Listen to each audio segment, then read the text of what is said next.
शिंदखेडा पेटला. गॅस टंचाईवरून भगवा चौकात चक्काजाम.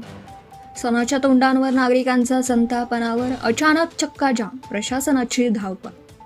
ऐन अक्षय तृतीयेच्या पूर्वसंध्येला भगवा चौकात संतप्त ग्राहकांचा चक्काजाम. हिंदू संस्कृतीतील 3.5 मुहूर्तांपैकी एक असलेला अक्षय तृतीयेचा सण उद्या उत्साहात साजरा होणार असतानाच शिंदखेडा शहरात गॅस सिलेंडरच्या तुटवड्यामुळे गॅसधारकांचा संयम सुटला आहे. गेल्या 8 ते 10 दिवसांपासून गॅस मिळत नसल्याने आणि गॅस एजन्सीचं कार्यालय बंद असल्याने संतप्त झालेल्या शेकडो नागरिकांनी आज शनिवारी सकाळी 10 वाजता शहरातील भगवा चौकात जोरदार चक्काजाम आंदोलन केलं. शिंदखेडा शहरात माणिक गॅस आणि अरुणाई गॅस या HP कंपनीच्या 2 एजन्सीसह भारत गॅसची देखील सेवा आहे. मात्र माणिक गॅस एजन्सीचे शिंदखेडा येथील कार्यालय गेल्या 8 दिवसांपासून कुलूप बंद आहे. कार्यालयाबाहेर सिलेंडरसाठी कार्यालयात येऊ नका, बुकिंगनुसार घरपोच सेवा मिळेल असा फलक लावण्यात आला आहे. परंतु अनेक दिवस उलटूनही सिलेंडर घरपोच मिळत नसल्याने नागरिकांमध्ये तीव्र संताप व्यक्त होत आहे. आज पहाटे 5 वाजेपासूनच नागरिक रिकाम्या टाक्या घेऊन रांगेत उभे होते. मात्र कोणताही प्रतिसाद न मिळाल्याने सकाळी 10च्या सुमारास आंदोलनाचा हत्यार भगवा चौफुलीवर उभारण्यात आला. आंदोलनकर्त्यांनी यावेळी गॅस एजन्सीच्या कारभारावर खळबळजनक आरोप केले आहेत. त्यांच्या मते नरडाण्याहून शिंदखेडाकडे येणारी गॅसची गाडी सूर नदी ते टेमलाय फाट्यादरम्यान थांबवून तेथेच हॉटेल व्यावसायिक आणि काही VIP ग्राहकांना सिलेंडर वाटले जातात. सामान्य नागरिक भरवणात रांगेत उभे असताना हे सिलेंडर परस्पर 2,000 रुपयांपर्यंत जादा दराने विकले जात असल्याचा संशय नागरिकांनी व्यक्त केला आहे. वर कमाईच्या नादात एजन्सी चालक सामान्य ग्राहकांना वेठीस धरत असल्याचा आरोप यावेळी करण्यात आला. आंदोलनाची माहिती मिळताच पोलीस आणि पुरवठा अधिकारी नितीन नंदवार यांनी घटनास्थळी धाव घेतली. सुरुवातीला सिलेंडर उद्या मिळेल असं सांगताच नागरिक अधिकच आक्रमक झाले.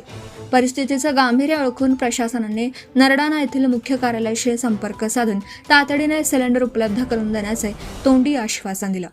या आश्वासनानंतर नागरिकांनी तात्पुरतं आंदोलन स्थगित केलं आहे. सुमारे 1 तास चाललेल्या या चक्काजाम आंदोलनामुळे भगवा चौकात वाहनांच्या लांबच लांब रांगा लागल्या होत्या. सणासुदीच्या काळात घराघरात पुरणपोळीचा बेत असताना गॅस अभावी चुली पेटवणं कठीण झाल्याने महिला वर्गाचा संताप सर्वाधिक पाहायला मिळाला. आता पुरवठा विभाग या काळाबाजारावर काय कारवाई करतं आणि नागरिकांना न्याय मिळतो का याकडे सर्वांचं लक्ष लागले आहे. दरम्यान वेळेवर सिलेंडर न मिळाल्यास मोठे जनआंदोलन करण्यात येणार असल्याचा इशारा प्रशासनास यावेळी आंदोलनकर्त्यांनी दिला आहे.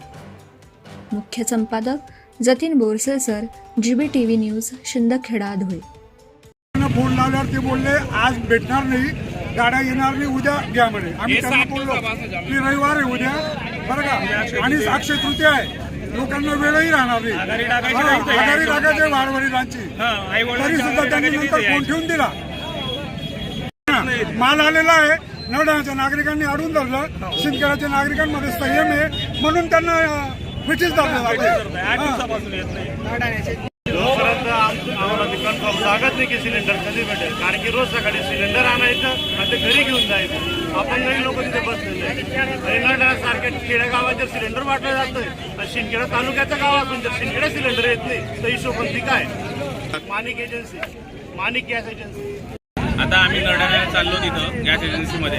तिथं काय रूपरेषा बघून लगेच तुम्हाला 1 तासामध्ये सिलेंडर मिळून द्यायचा माझा प्रयत्न राहील, एवढं मी सांगू शकतो. पण त्याच्याकडे लोड जर नसेल तर रात्री 10 वाजता 2 सोडले नाही त्यांनी. आपल्या परिसरातील महत्त्वाच्या बातम्या पाहण्यासाठी आजच आमच्या JBTV न्यूज चॅनलला YouTubeवर सबस्क्राईब करा आणि